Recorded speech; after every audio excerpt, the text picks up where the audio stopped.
बच्चों, आज हम करेंगे 8th क्लास की साइंस की वर्कशीट नंबर 13।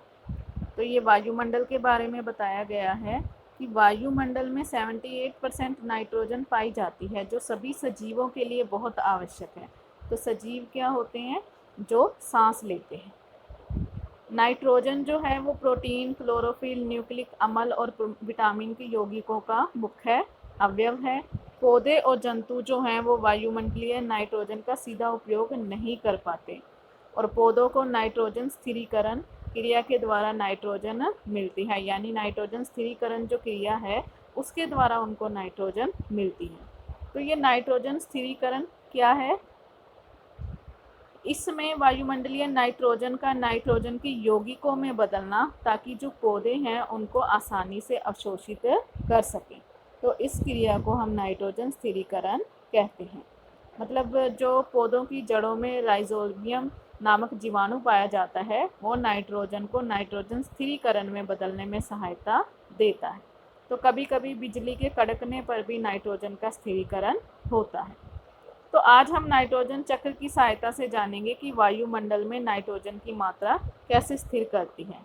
तो ये देखो, ये पूरा नाइट्रोजन चक्र आप लोगों को बताया गया है कि मिट्टी में जो उपस्थित जीवाणु और नीले हरे शैवाल होते हैं, वो वायुमंडल की नाइट्रोजन को नाइट्रोजन के यौगिक में बदल देते हैं। फिर जो नाइट्रोजन यौगिक हैं ये मिट्टी में चले जाते हैं। पौधों की जड़ों द्वारा ये नाइट्रोजन यौगिक पौधों के अन्य भागों में चले जाते हैं। जैसे हम उनको फिर पानी देते हैं तो जड़ों के द्वारा ही उनको फलने फूलने में मदद मिलती है। तो जब वो उसकी जड़ों में चले जाते हैं तो वो पौधों के अन्य भागों में भी चले जाते हैं, वहाँ पर उनसे प्रोटीन और अन्य यौगिक बनते हैं।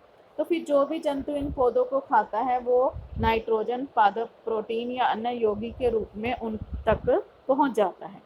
तो पौधों और जंतुओं की मृत्यु के बाद मिट्टी में जो उपस्थित जीवाणु होते हैं वो नाइट्रोजन के अपशिष्ट को नाइट्रोजन यौगिक में बदल देते हैं, जो फिर पौधों के द्वारा दोबारा से उपयोग में लाए जाते हैं।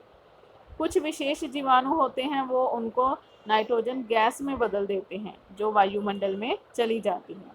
तो इस तरह से वायुमंडल में नाइट्रोजन की मात्रा लगभग स्थिर रहती है। तो क्या है कि भी जो अगर नष्ट भी हो जाते हैं, फिर दोबारा से मिट्टी में उपस्थित जो जीवाणु होते हैं वो उनको नाइट्रोजन यौगिक में बदल देते हैं। तो इस तरह से ये नाइट्रोजन चक्र चलता रहता है, तभी वायुमंडल में 78% नाइट्रोजन पाई जाती है। सेकंड जो क्वेश्चन है हमारा, नाइट्रोजन का स्थिरीकरण किन किन विधियों द्वारा होता है। तो इसमें हम ये जो नाइट्रोजन स्थिरीकरण के बारे में हमने पढ़ा है, तो ये तीनों पॉइंट्स हम इसमें लिख देंगे। तीसरा है, सभी प्राणियों के लिए नाइट्रोजन क्यों आवश्यक है। तो नाइट्रोजन प्रोटीन, क्लोरोफिल, न्यूक्लिक अम्ल और विटामिन के यौगिकों का अहम अवयव है, इसलिए आवश्यक है। तो वायुमंडल में नाइट्रोजन की मात्रा कैसे स्थिर रहती है, तो नाइट्रोजन चक्र बनाकर स्पष्ट कीजिए।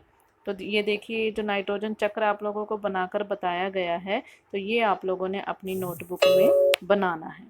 तो ठीक है बच्चे, अगर आपको वीडियो अच्छी लगी हो तो वीडियो को लाइक कीजिएगा, सब्सक्राइब कीजिएगा। मिलते हैं नेक्स्ट वीडियो में। Thanks for watching.